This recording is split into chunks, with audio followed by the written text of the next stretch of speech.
Ça, c'est un feu qui crépite, qui en apparence ne vous dit rien, mais pour l'instant c'est bien normal. Vous vous demandez sûrement pourquoi je vous parle d'un feu qui crépite. Comme beaucoup, je pense que je suis de nature à me perdre facilement devant l'immensité du net, et surtout à vouloir en creuser les sujets qui semblent les plus passionnants, qui sont parfois et bien souvent assez mystérieux, ceci étant dit, pas aussi mystérieux et intrigant que cet endroit-là.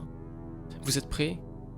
Je vous présente A Dark Room, qui peut se traduire littéralement par une pièce sombre. Bon, d'accord, c'est assez vide, assez minimaliste, mais ça, vous vous y attendiez déjà. A Dark Room se classe parmi les jeux dits Interactive Fiction Games.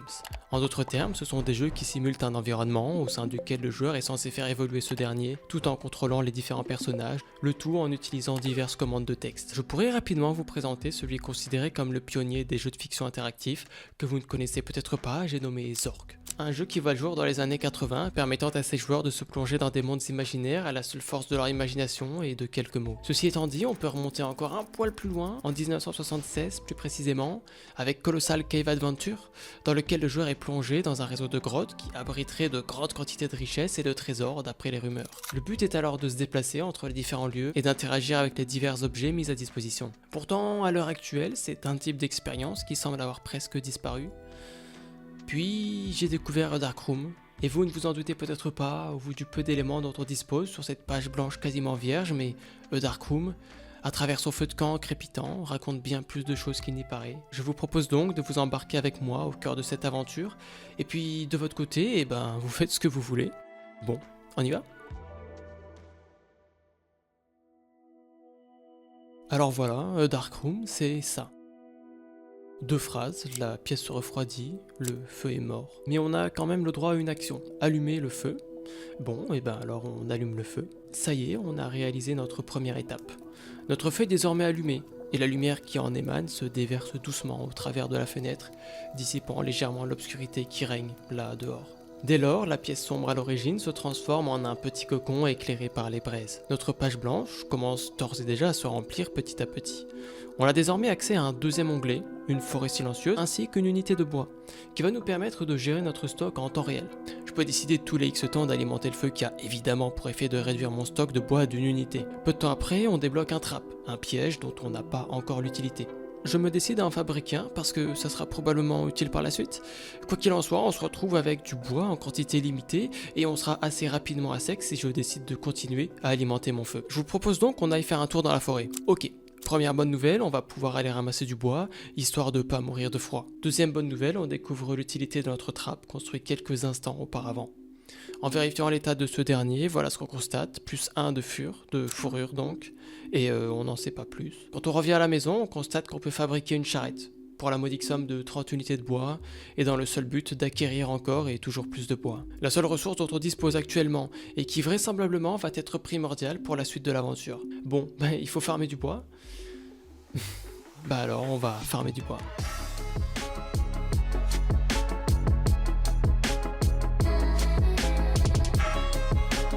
Rapidement, je me retrouve équipé de ma charrette qui me permet de ramasser le bois non pas par unité de 10, mais bel et bien par unité de 50. Sacré upgrade. Non seulement on va pouvoir accumuler du bois plus rapidement, mais on va en plus pouvoir se mettre à construire une cabane, puis un relais de chasse. D'ailleurs, je constate que ça va me coûter 10 en fourrure et 5 viandes. Voilà donc la fameuse utilité des pièges. On commence gentiment à progresser. Ce qu'il est intéressant de noter aussi, c'est la famille qui vient de prendre place dans la cabane qu'on a au préalable construite. Et ça nous donne accès à 2 ramasseurs. Ce que je dois deviner, parce que le jeu ne me le dit pas, c'est qu'ils vont me permettre d'accroître mon stock de bois à hauteur de 2 toutes les 10 secondes, sans rien faire, sans avoir à m'embêter à aller chercher du bois dans la forêt avec ma charrette. Et une personne de plus qui rejoint la bande, la tribu, comment on peut appeler ça?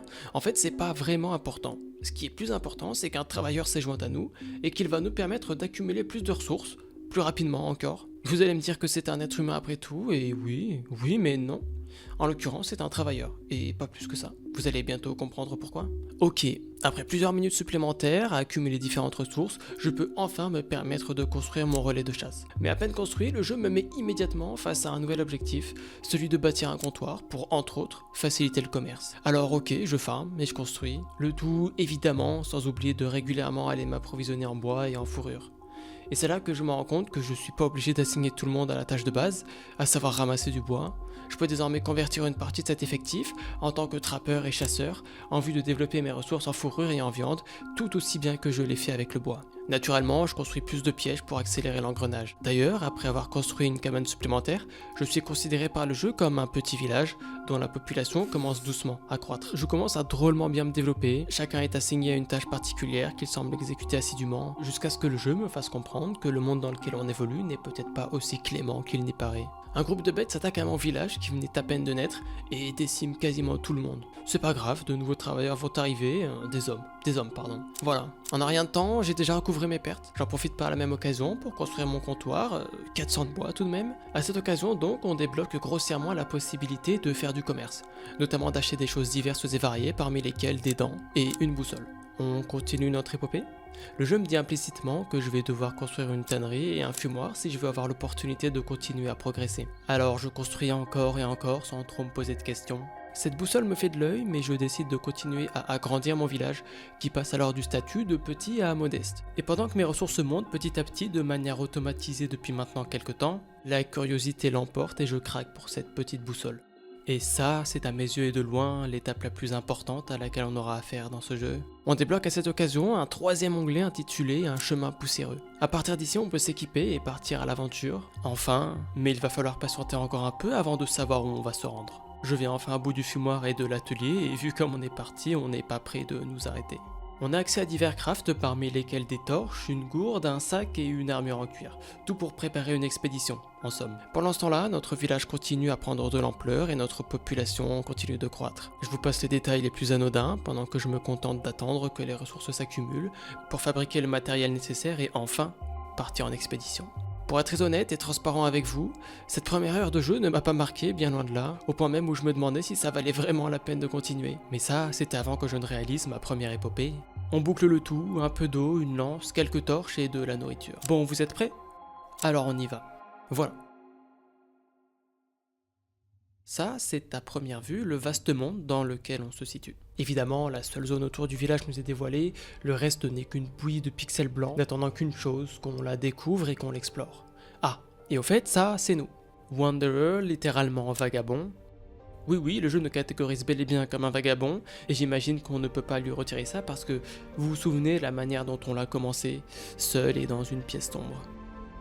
Et nous voilà à la tête de tout un village, gérant des ressources toujours plus abondantes, et maintenant en proie à des projets plus ambitieux encore, celui de conquérir le monde. Ceci étant dit, je m'emballe un peu parce que la route est encore longue, les ennemis coriaces et nombreux, et les ressources dont on dispose peut-être pas encore assez abondantes. Est-ce que vous commencez à comprendre l'histoire de ce jeu d'ailleurs? Bon, de notre côté, rappelez-vous, on a un vaste monde à explorer. À commencer par cette maison. On entre et immédiatement un homme déboule, une épée rouillée à la main. C'est la première fois dans A Dark Room qu'on affronte très directement un adversaire. Vous vous en doutez, les combats sont réduits à de simples boîtes de texte, mais dans le fond, c'est pas ça le plus important. Premièrement, on gagne. Et ça, c'est vraiment pas rien. Et ça nous permet qui plus est d'alléger notre opposant des biens qu'il possédait, en l'occurrence 6 viandes séchées. Avant qu'on aille plus loin, je me permets brièvement de vous expliquer les règles qui régissent cet environnement. Elles sont somme toute assez simples, mais c'est toujours bon de le savoir. Chaque marque au sol est grossièrement comparable à une case. Pour chaque case parcourue, on perd une unité d'eau, et toutes les 2 cases, on perd une unité de viande séchée. Les indicateurs sont placés juste ici pour celles et ceux qui n'auraient pas vu. Et puis c'est très simple, être à court de l'un ou de l'autre entraîne la mort. Petite parenthèse terminée, on peut y retourner. On continue à se déplacer, on tombe cette fois-ci sur une grotte qu'on va évidemment s'empresser de visiter. On vient sans surprise à bout de notre opposant, enfin de nos opposants même. Enfin quoique là, on a quand même eu chaud. On prend quelques écailles et on ne se risque pas à aller plus loin. Peu de temps après, on tombe sur une mine de fer. Vous voyez le progrès? L'eau va manquer et je n'ai pas vraiment envie de perdre le peu de stuff que j'ai, alors on fait un crochet par le village et on reviendra plus tard. Ok, l'heure de notre première grande étape sur le chemin poussiéreux a sonné. On s'attaque à la mine. On s'occupe de la bête sans trop de soucis, et là, on va pouvoir se mettre à produire du fer. Alors qu'est-ce qu'on attend? Je mets quelqu'un sur le coup et on va pouvoir désormais se procurer une unité de fer toutes les 10 secondes. En échange d'une viande séchée, mais ça c'est pas grave, on en a plein. Je reprends les expéditions de plus belle parce que je n'ai rien de réellement mieux à faire. En d'autres termes, le jeu ne me suggère rien d'autre. Bon, on explore, c'est pas grave. C'est même plutôt intéressant et ça en deviendrait presque passionnant. La carte commence tout doucement à ressembler de plus en plus à quelque chose. On va d'ailleurs tomber sur une chose très intéressante. Notre première ville abandonnée, ainsi qu'une mine de charbon. Quelques médocs qui traînent, ça nous permettra de regagner quelques HP en combat, sans dépenser de viande qui, on le rappelle, est cruciale pour se déplacer. Et tant qu'on y est, pourquoi pas conquérir la mine de charbon? Au début tout se passe bien, même si l'endroit semble mieux gardé que la mine de fer. On y trouve ici des hommes qui ne veulent clairement pas laisser la clé de leur survie au premier venu. D'autre part, on affronte notre premier adversaire vraiment coriace. Bien que les combats précédents n'aient pas été bien difficiles, on en sort tout de même affaibli et est-ce qu'on connaîtrait notre première défaite? J'ai bien peur que oui. Ok, j'ai été peut-être un peu effronté dans un monde où la vie ne tient qu'à un fil. D'ailleurs, grâce à notre production de fer, on a débloqué de jolies choses tout de même. Un fût, un wagon, ainsi qu'une armure et une épée en fer. Bon, on s'occupe de ça et on prend notre revanche sur la mine. Pendant que je m'extasie devant mes ressources qui s'amassent, on subit une attaque de bêtes supplémentaires. 2 villageois perdant la vie, c'est pas si grave, si.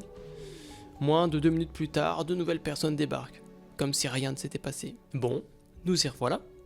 Avec une armure, une épée en fer, un wagon et un fût pour emporter plus de choses, dont de l'eau. Ça ne peut que mieux se passer. Eh qu'est-ce qu'on attend? Je m'empresse de courir vers la fameuse mine, histoire de leur mettre la misère qu'ils méritent, et le constat est assez frappant, sans mauvais jeu de mots. On a désormais une deuxième arme qui nous permet d'asséner 2 fois plus de coups durant les combats, et on a aussi et surtout gagné 10 HP supplémentaires, et ça, ça c'est pas rien. On vient finalement à bout de la mine, et on va lentement mais sûrement pouvoir produire nos premières unités de charbon. On repart à la conquête de la ville abandonnée, sans grande difficulté, et on y établit un avant-poste. Un avant-poste dans le Darkroom, c'est un peu comme l'équivalent d'un checkpoint sur la carte. Chaque arrêt à un avant-poste nous permet de nous ravitailler en eau et en nourriture, et donc de faire de plus longues expéditions et d'aller explorer toujours plus loin. On s'attaque à une deuxième ville, les adversaires sont coriaces, mais on en vient à bout tant bien que mal, et on a déjà droit de goûter à l'acier. Une épée pour commencer, quelques unités d'acier pour finir, que je décide de bêtement laisser, étant donné que je n'ai plus de place. Il ne nous reste plus qu'à rentrer, en écrasant les éventuelles bestioles qui oseraient encore se mettre en travers de notre chemin. Avec cette troisième arme, on commence gentiment à se rapprocher du statut de ce qu'on pourrait appeler une armée. On est qui plus est passé d'un village moyen à un grand village, mais jusqu'où pourra-t-il grandir? A partir de là, je vais passer mon temps à enchaîner les expéditions, les unes après les autres, explorant la map et terrassant les ennemis qui se dressent sur mon passage, chaque fois un peu plus. Jusqu'au moment où on progresse un peu plus encore, on obtient notre premier fusil. Ça fait un peu bizarre, je vous le concède, puisque depuis le début, j'ai pour habitude d'avoir entre les mains une lance en os un peu bancale. Bon, peu importe, on a débloqué de nouvelles choses. Oui, encore. Grâce à la découverte de l'acier, on peut désormais fabriquer une armure et une épée en acier, ainsi qu'un réservoir d'eau pour pousser les expéditions encore un peu plus loin. Et même un véritable convoi pour notamment partir avec entre autres plus de viande séchée, avec toujours pour seul et unique but d'atteindre les ultimes frontières de notre monde. Le seul bémol, c'est que ça coûte cher, bien trop cher pour les pauvres ressources qu'on a actuellement. On finit par tomber sur une mine de soufre qui est, comme vous pouvez le constater, assez largement au-dessus de nos moyens actuels, alors il faudra encore attendre.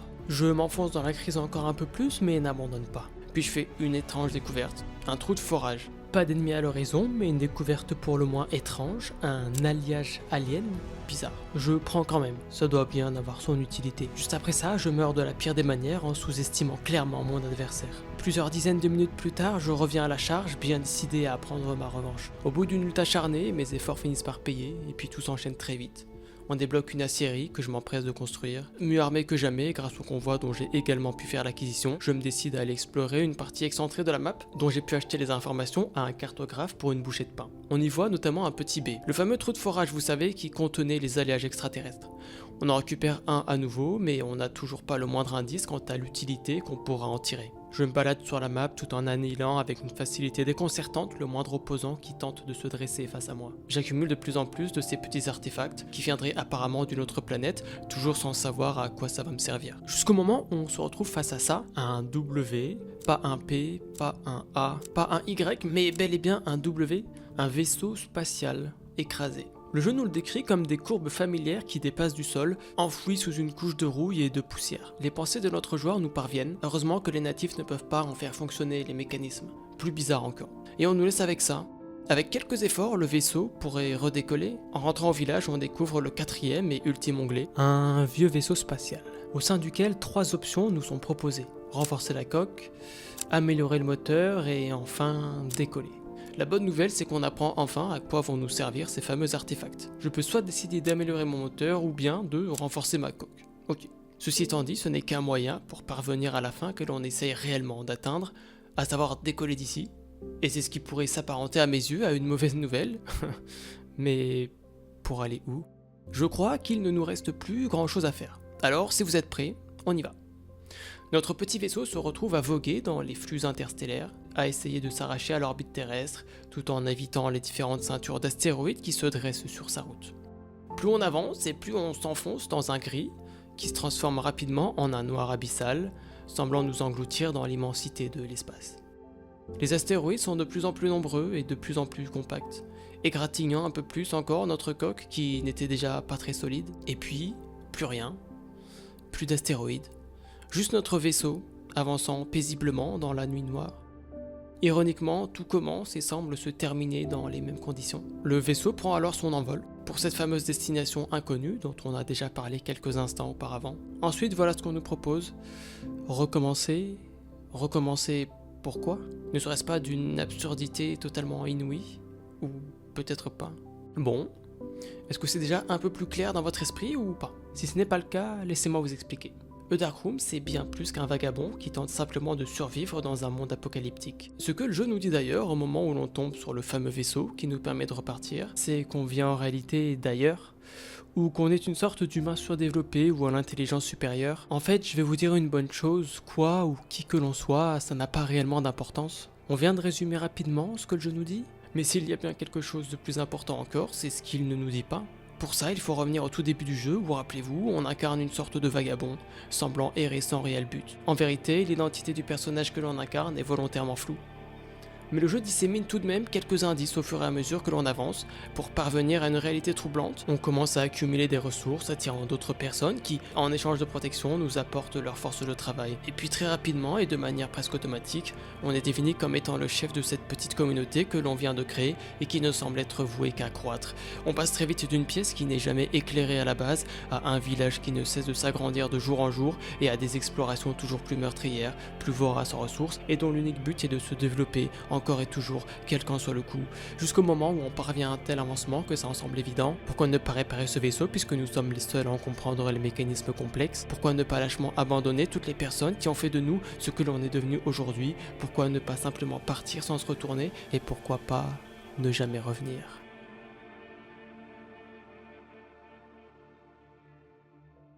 Le jeu ne nous dit pas ce qu'il y a au-delà, il ne nous dit rien. Mais en fait, sans rien nous dire, le jeu nous en dit en réalité beaucoup plus qu'il n'est possible de le faire. La question qu'on doit se poser, c'est plutôt qu'est-ce qu'on fait ensuite? Et si le but n'était pas simplement de recommencer encore, et encore, et encore, et encore, pas sur la planète dont on vient juste de s'extraire, mais pourquoi pas ailleurs? Pourquoi ne pas recommencer ce cycle à l'infini? Le jeu nous demande implicitement si on a réellement accompli quelque chose ou si on vient simplement de déplacer le problème. Dans A Dark Room, on ne célèbre pas la victoire, on en est même bien loin. Et c'est d'ailleurs assez frustrant. Il ne nous laisse que le vide, le doute, peut-être même encore plus de questions que toutes celles qu'on a pu se poser tout au long de notre progression dans le jeu. En fait, on doit surtout faire face à cette interrogation-là. A-t-on réellement progressé ? Sommes-nous les auteurs d'une réelle avancée ou d'une simple boucle infinie? Au final, tout ce développement, tous ces efforts, ne servent-ils pas qu'à recommencer ailleurs, dans le but d'une quête illusoire qui vraisemblablement n'a pas de fin? D'ailleurs, ce jeu, il ne vous rappelle rien. Et si c'était pas un peu comme si on revivait l'histoire de l'humanité? On se retrouve à partir de rien pour de fil en aiguille se retrouver à bâtir toujours plus grand, à vouloir dominer quelques personnes pour commencer, puis tout un empire pour finir. Mais à quel prix? Le jeu nous met face à la nature cynique de la violence et de l'expansion, la même nature cynique qu'a finalement connue l'humanité, la même nature cynique que connaît encore l'humanité. Vous vous demandez peut-être de quelle humanité je veux parler? Je veux parler de celle dont on est doté au tout début du jeu, celle qui nous pousse à accueillir les personnes en détresse au sein du village, celle qui nous pousse à nous rassembler et à nous entraider, pour lutter contre les nombreux dangers qui nous entourent, celle qui fait de nous des êtres humains, celle qu'on perd aussi et surtout, après avoir commencé à prendre goût à la conquête, celle qu'on perd dès lors qu'on ne considère les membres de notre village que comme une force de travail au lieu d'humains dotés de sentiments et d'émotions, celle qu'on perd lorsque, conquête après conquête, nous fait prendre conscience qu'on se met progressivement à devenir le bourreau du monde cruel dont on faisait autrefois les frais. Le jeu nous demande implicitement si nous sommes meilleurs que ceux qui nous ont persécutés au début, et si A Dark Room À travers ces boîtes de texte insignifiantes, de prime abord, ne cherchez pas à critiquer la direction vers laquelle semble se diriger l'humanité tout en remettant en cause ses choix du passé. Ne condamnerait-il pas le colonialisme et ses dérives? Ne condamnerait-il pas l'absurde capitalisme qui gangrène les sociétés humaines chaque jour un peu plus? Le jeu nous pousse à réfléchir sur notre propre réalité, sur les actions que l'on a commises, sur les décisions que l'on s'apprête encore à prendre. Décisions qui peuvent à première vue sembler insignifiantes, mais dont l'importance va s'avérer plus que capitale pour le futur de la civilisation humaine. Et si le jeu nous questionnait de manière existentielle, nous condamnant à exploiter et détruire encore et toujours pour avancer? Et si nous avions échoué en quittant et en laissant cette planète à notre merci, en y laissant un monde brisé dans notre sillage? Et si le progrès n'était pas aussi lucide qu'il n'y paraissait? Et si tout cela n'était pas aussi insensé que de fabriquer des trombones dans Universal Paperclips ou des cookies dans Cookie Clicker? Le jeu nous dit que le progrès c'est bien, mais a-t-on seulement la moindre idée d'où ce dernier pourra nous mener, et surtout quelles en seront les conséquences? On peut légitimement prendre l'exemple de l'intelligence artificielle qui est à l'heure actuelle au cœur de tous les débats, mais creuser ce sujet nécessiterait à lui seul probablement une vidéo entière, et d'autres personnes l'ont déjà fait et même très bien. Le jeu semble se calquer sur la vie telle que nous la connaissons à l'heure actuelle, et il semble intrinsèquement vouloir nous dire qu'il ne vaut mieux pas inverser ses valeurs, au risque de tout perdre, y compris notre humanité même, nous forçant ainsi à nous équiper de notre petit vaisseau et à partir on ne sait où, afin de perpétuer cette quête de progrès qui semble chaque jour un peu plus illusoire et vide de sens.